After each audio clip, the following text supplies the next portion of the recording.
So, ayan nga guys, sa wakas binuksan na yung The Mansion dito sa Baguio. Binuksan ito for public. Kasi dati-rati noon hanggang dito ka lang sa may gate or doon lang sa may bungat, pwede ka lang pumasok doon. Hindi talaga pwedeng pumasok doon sa loob. Pero good news ito sa lahat na binuksan na sa wakas yung The Mansion na pwede na tayong pumasok sa loob para tignan kung ano yung mga andoon. So, yun nga guys, ang lawak dito sa loob at saka pwede na tayong pumasok dito sa loob para makita natin yung mga dating presidente at saka syempre yung ating kasulukuyang presidente si PBBM, diba? So, pasok na guys. At ayan guys, sa Palace Social Secretary is pwede daw mag-book online. Pwede daw mag-walk-in kaso nga lang limitado. Baka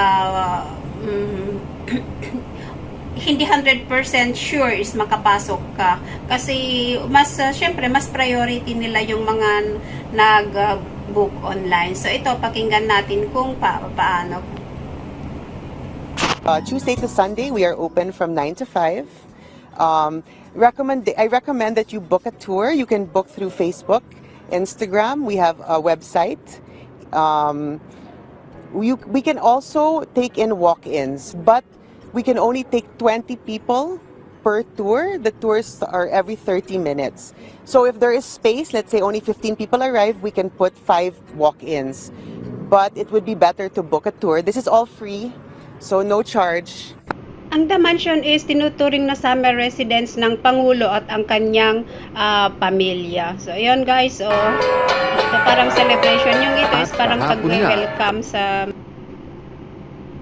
Ayan mismong si First Lady yung nag-open ng gate. Nandito yung kasama niya, yung anak niya, yung bunso nila, si Vince. Tapos, si Mayor, at saka yung secretary, yung secretary. So, ayan guys, ang ganda diba sa loob, yun.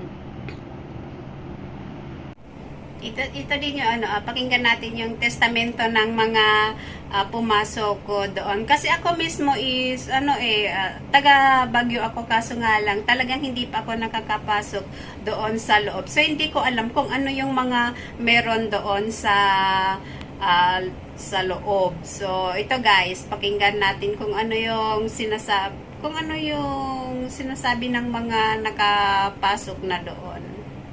Sa mga mommies, sa mga teachers, ang The Mansion ay open na. Hinihikayat ko po kayo na sana ay isa ito sa ating itinerary kapag tayo ay namamasyal dito sa Baguio City. Kasi hindi lamang sila mawiwili, magiging masaya, kundi matututo sila ng maraming bagay, lalo na sa ating kasaysayan. I'm surprised that when I got here, I saw that all presidents are being honored, and because of that,